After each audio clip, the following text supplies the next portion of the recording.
Okay, guys, we're back. I leveled out the panel, as you can see, because that's important.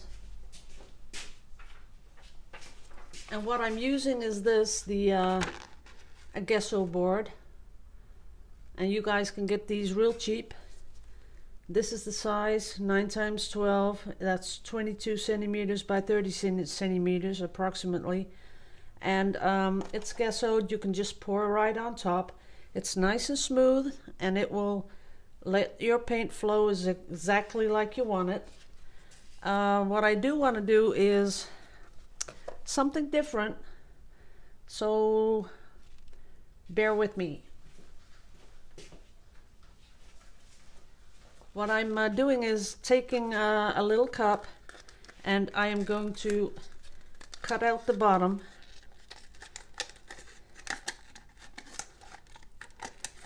And you can do this with a plastic cup or anything that you can just cut out like that.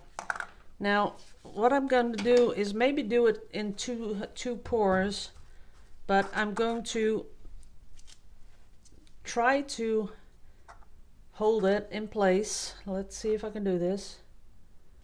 So we're going to pour the darker color like that.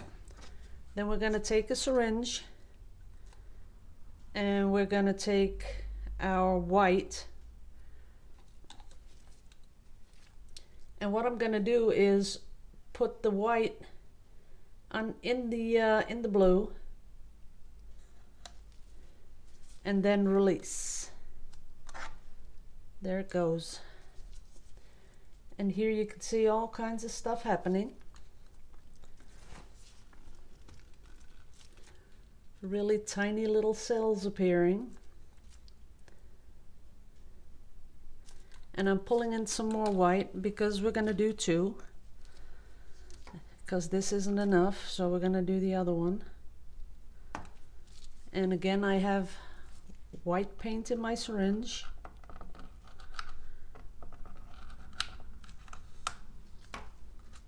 And again, I'm going to let it go.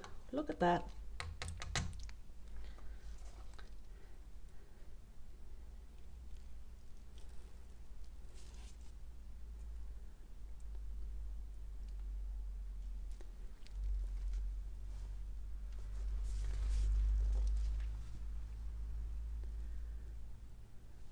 And now you just tilt till you totally cover the canvas or your board or whatever you want to call it.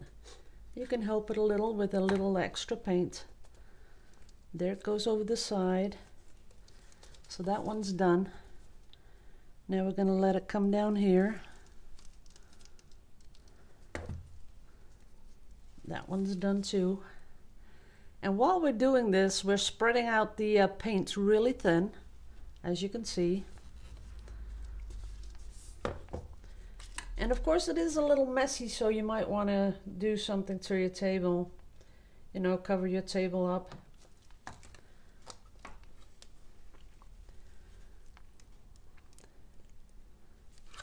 Whoops, cup stuck on the bottom there. Let it come down. Look at what's happening. That's nice. Sometimes you'll have to help it a little bit with your finger, as I'm doing right now, just to get it all covered. There it is, covered. Now, what I'm doing is making sure that everything is fully covered, and sometimes you'll see little dots because there is some silicone in the white. So you just cover them up, those dots, and just let the paint do its thing. And this is going to take a while because as we're just waiting for it to do its thing, that white is going to do what it wants to do, and that's going to give us some really pretty little patterns. Now I am going to torch it.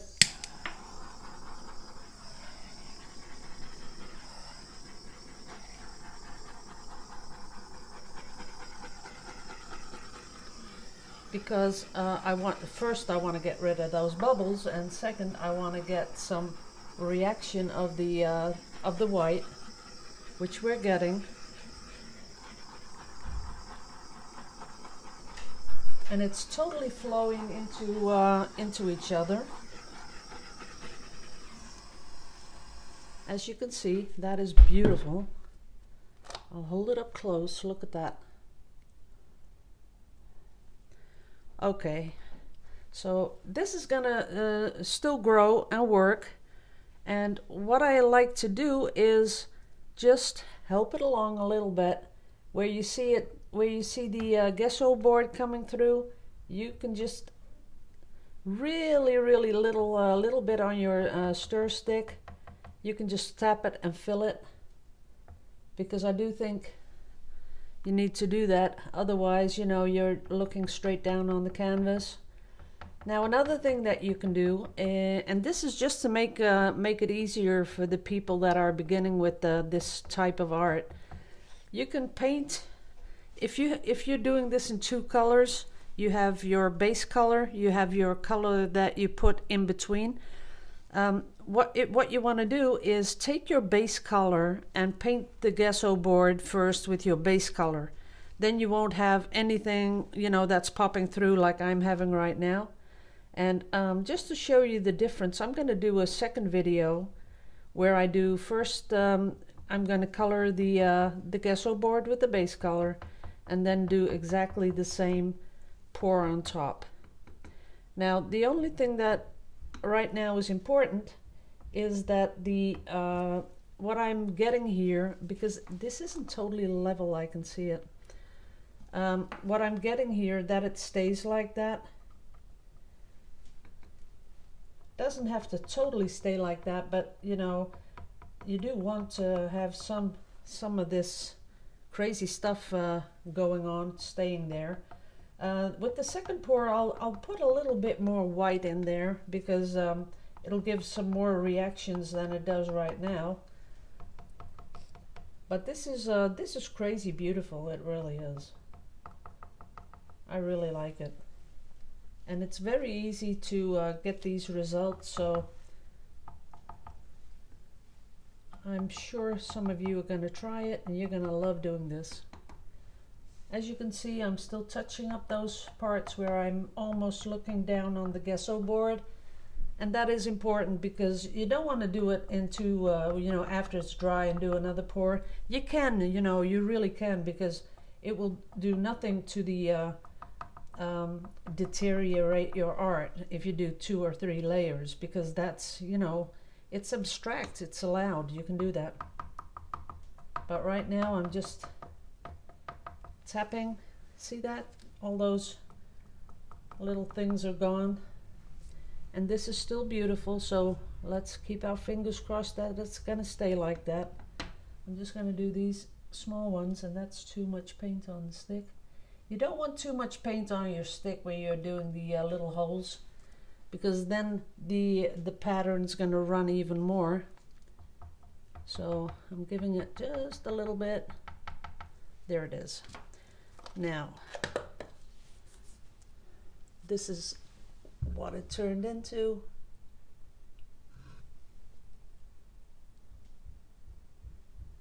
So I'm going to put this down now. I'm going to let it dry. I'm going to really make sure that I've got it level, because that's important. And I'll show it again tomorrow.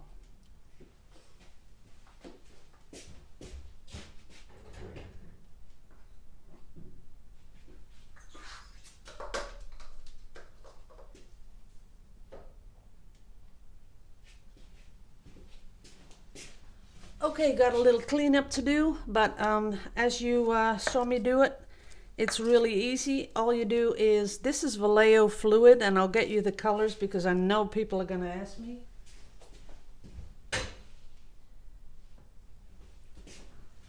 So it's only 2 colors. These are the colors.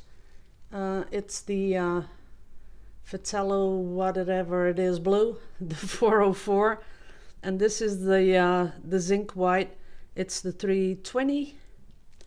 So those 2, that's the only colors I used. I put paint in the cup, and then it's a 50-50 mix. 50% acrylic, fluid acrylic, 50% it's the pouring medium from Vallejo. And as you saw, all you do is you cut out something that resembles a cup, something that you can press down on the gesso board. So when you've cut it out, you press it down on your board, you put in your base color, and there's no silicone in the base color, and then you get your other color. You know, I chose white, but you could do, I don't know, you could do 2 or 3 colors if you really want to. I did white, but you could do white or teal or a really light blue or whatever you whatever you're fond of. Then take it up with a syringe. You can buy syringes all over the place. And then you squirt the paint in your base color. So you want to make sure that it doesn't come to the top. So that's important.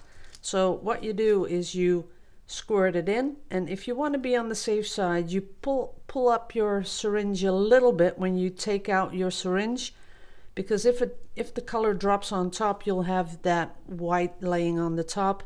And you know, never listen to someone, always do what you want to do, because sometimes when you leave some drops on the top, you might even be getting even nicer results, different results.